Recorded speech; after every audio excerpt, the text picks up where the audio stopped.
O ex-presidente Jair Messias Bolsonaro foi denunciado por tentativa de golpe de Estado. O senhor acha, na sua opinião, que o presidente Jair Messias Bolsonaro e seus aliados, os seus próximos, tentaram efetivamente dar um golpe de Estado?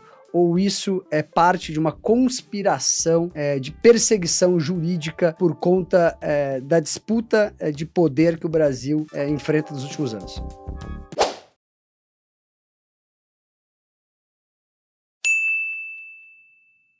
Olha, eu fui membro lá da CPMI do 8 de janeiro e eu sempre tive uma preocupação em ver as provas, o que tinha aparecido ali. Li a denúncia com atenção, uma denúncia extensa, né, mais de 200 páginas. Eu não consegui encontrar uma ligação forte, mesmo na denúncia, tá, entre o 8 de janeiro, que é onde teve episódios de violência, e aquilo que aconteceu antes. A interpretação que me parece predominante hoje até no meio político é de que o 8 de janeiro foi um extravasamento. Aquela multidão queria protestar, se excedeu, alguns invadiram os prédios públicos, depredaram. Essas pessoas têm que ser punidas, sempre defendi punição, agora não naquela dimensão, né? Eu tenho sido um crítico a essas penas desproporcionais que estão sendo aplicadas a essas pessoas. Perigosa Fátima de Tubarão, né? A perigosa, acho que é Débora, a mulher do batom, né? Então 17 anos para essas pessoas é uma grande injustiça. E eu entendo que essas pessoas do 8 de janeiro têm que ser tratadas segundo o direito delas, segundo a justiça para elas, não podem ser tratadas pensando lá em 64. Tem gente que quer descontar lá, não foram punidos os torturadores de 64? Então vamos lá arrebentar com a Fátima de Tubarão, vamos lá destruir a Débora do batom. E também não pode ser tratado com viés político pensando em 26. Então precisamos ter justiça para essas pessoas, por isso eu tenho defendido lá sem anistia. Antes eu defendia que fosse aplicada uma pena reduzida, tá? Sei lá, alguns meses de prisão, prestação de serviço, mas agora já ficaram tanto tempo presos que agora vai anistia de uma vez, não justifica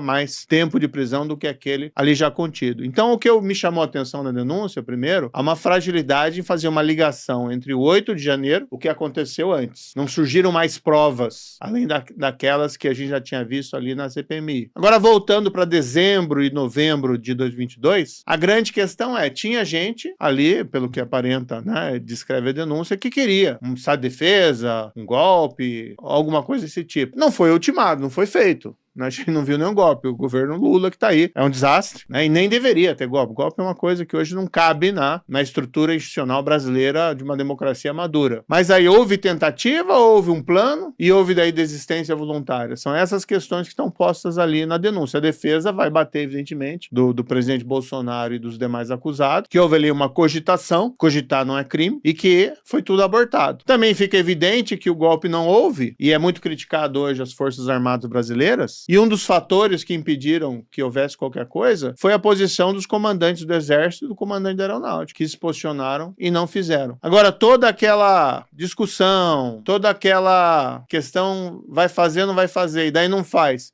isso aí configura tentativa? É uma pergunta bastante complicada. Uma questão que, a meu ver, também está incomodando bastante é essa impressão de que não haverá um julgamento imparcial, né? Parece que as coisas já estão jogo jogado, com o rigor que o Supremo tem tratado essa questão. Com ministros, hoje eu vi no jornal lá, ministros acreditam que a estratégia do PGR vai possibilitar a condenação ainda em 25, então, ministro falando em off para a imprensa, não pode acontecer isso. Então isso também vai ser levado pela defesa para questionar a própria imparcialidade desse julgamento. O melhor, que seria a minha opinião aqui, que o Supremo poderia fazer, é dar um jeito de se livrar desse processo, manda para a primeira instância, o Lula foi julgado em primeira instância, para que ele seja julgado por outro juiz, para que haja recurso, para que possa ter um tribunal decidindo sobre esses fatos. Mas por que esse caso do golpe está no Supremo? Eu não entendi ainda. Olha, antigamente o Supremo tinha uma jurisprudência dizendo que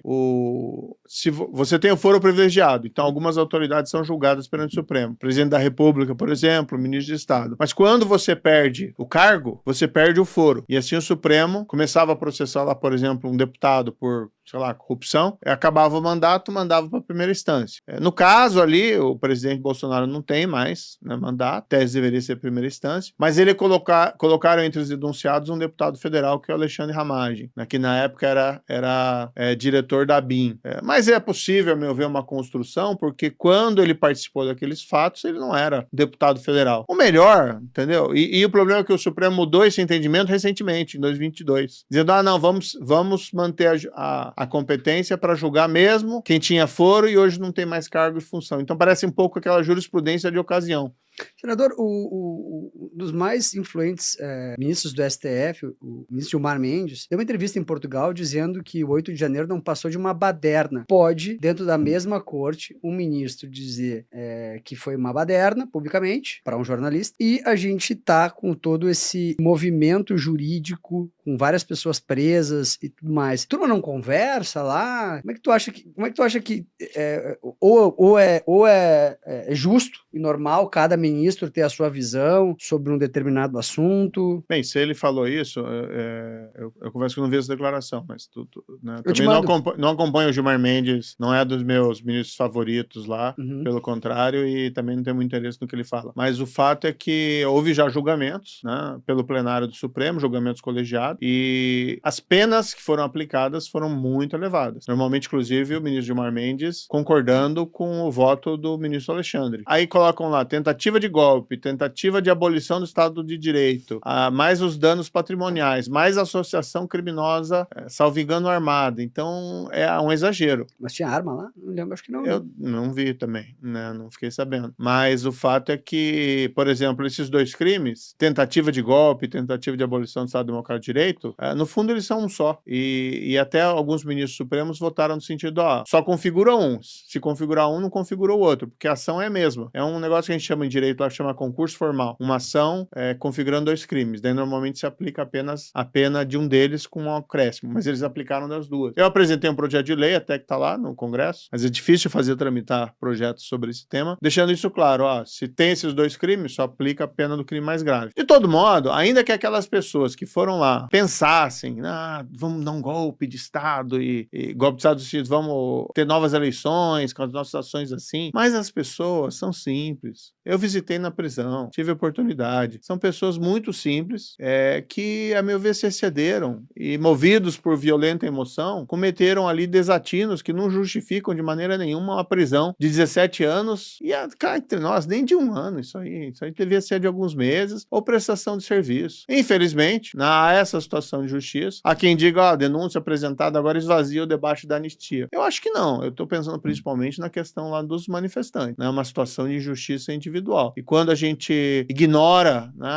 mas a política global, o cenário... Não, peraí, meu amigo. Tá falando lá de mãe de família, de pai de família que tá preso injustamente por um tempo excessivo, né? Essas pessoas têm direitos. Cada pessoa tem um fim em si mesmo. Você não pode fazer um cálculo político em cima desse tema. E veja, eu sempre fui, na Lava Jato, um juiz rigoroso. Eu sempre fui lá no direito penal, não fui só juiz da Lava Jato. Eu tinha processo contra o crime organizado, né? Tive processo contra o Fernandinho Beiramar, a quadrilha dele, contra traficante de quartel de Juarez, pessoal da lavagem de dinheiro, caso Banestado e muitas outras coisas. E eu sempre fui rigoroso. Agora, eu sei ver, né, que naquele caso o rigor está excessivo. Então, existem duas coisas também que a gente tem que separar, essa denúncia e a situação dos manifestantes. Agora, há uma fragilidade nesse ponto da denúncia, que não há uma ligação clara entre o 8 de janeiro. Por que essa fragilidade tem relevância? Porque quando teve violência, quando se partiu, vamos dizer, do plano para a ação, você não tem uma ligação clara ali demonstrada na denúncia. Porque o que eles estão querendo dizer é que foi tentado também por causa do 8 de janeiro, mas isso não está claro ali na denúncia.